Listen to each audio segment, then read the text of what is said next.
The History Channel has followed two brothers, Marty and Rick Lagena, as they attempt to uncover the truth of cursed Oak Island. Oak Island is just off the coast of Nova Scotia and is a mysterious place steeped in secrets and myths that have ties to the Knights Templar, kings, and made public, like funding other treasure hunters. An unconfirmed report claims that the brothers get paid around $100,000 an episode and perhaps even more in reruns, as they are executive producers on the show. This means that with 25 episodes in a season, they are making $2.5 million per season. With this alone, we can calculate that with 166 episodes of the show, they would have made over $16 million since they started filming the show in 2014. To add to this revenue stream, they are also available for speaking events where their fee is a minimum of $5,000 for a speaking engagement. They also have multiple books out with excellent reviews, as well as merchandise like hats, shirts, and keychains on the History Channel website. To add to this, the island has a tour company, Salty Dog Sea Tours, which is booked all the way through the end of April of this year, a very successful tour around the waters of Oak Island. An additional revenue stream for the crew of Oak Island. This means Marty could possibly have a net worth close to $90 to $100 million. Craig Tester. The next prominent person on the show is longtime friend and business estimate his net worth to be around $1 to $3 million. Charles Barkhouse, another crew member who has been in as many as 93 episodes and is a fan favorite, is the Oak Island historian, Charles Barkhouse.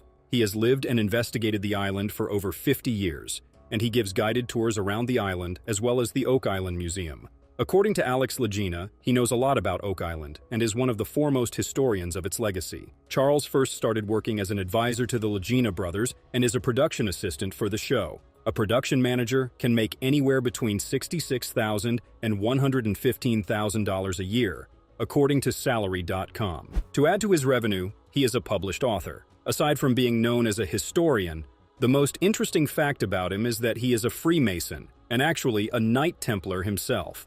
Some fans speculate that he is there to keep an eye on the island and lead the team away from finding the treasure. Of course, these theories are not believed by serious fans, and he is very well respected for his expertise. Location of a kiln is crucial. Typically, they were situated away from communities to avoid disturbing residents with pollution. Lot 5 meets this requirement perfectly.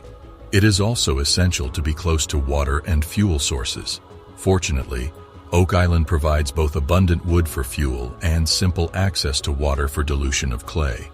It must be stressed that this is all conjecture, but it is intriguing to consider the possibility that Oak Island structures are related to ancient furnaces.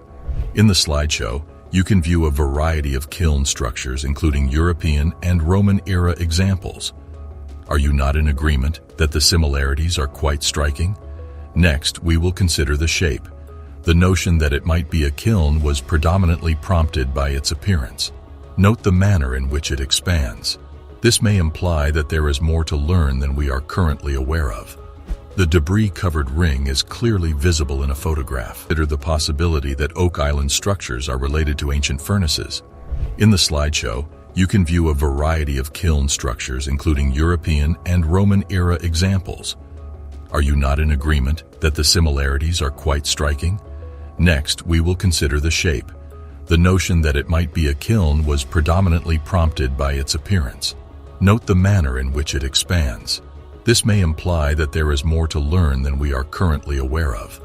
The debris-covered ring is clearly visible in a photograph. Now, this detritus could serve as part of the foundation, similar to the stone wall on Lot 26. Alternately, filling in with detritus could be the result of a construction project on Oak Island.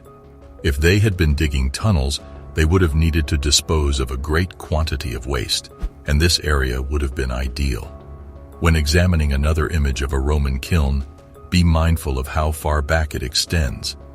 Please take note of the large number of small fragments arranged in long rows to form concentric rings, which resembles what we observe on Oak Island. If this is a kiln, it may resemble this type, and where they are currently excavating may be the primary chamber.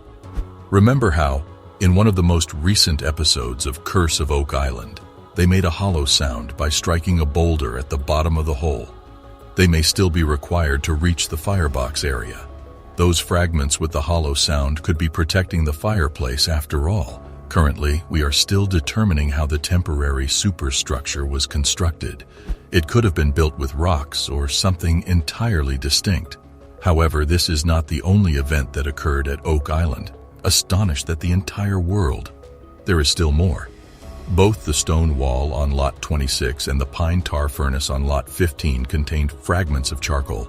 That indicates the presence of fire. They also discovered a piece of pottery, which provides additional insight into what the object may be. The images depict numerous kiln structures discovered by the University of York throughout Europe. They date back to the Roman era, proving that this technology is not new. Immediately, focus on the kiln on Lot 5. Observing the proximity to the water is intriguing. Regardless, let's dissect this and have some fun. First, visualize the mysterious setting in which we find ourselves.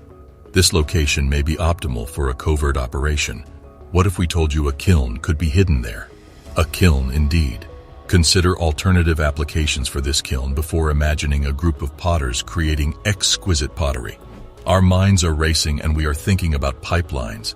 Pipes indeed. This excellent hypothesis proposes Oak Island may contain a system of flood tunnels.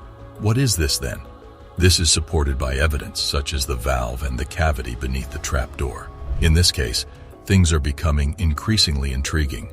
Perhaps intelligent infrastructure is used to construct the underground tunnels.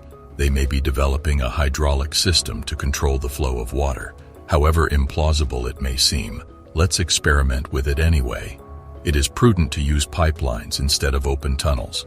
The island's rugged terrain was only marginally suitable for tunneling. If water were to flow through certain areas, they might erode or collapse.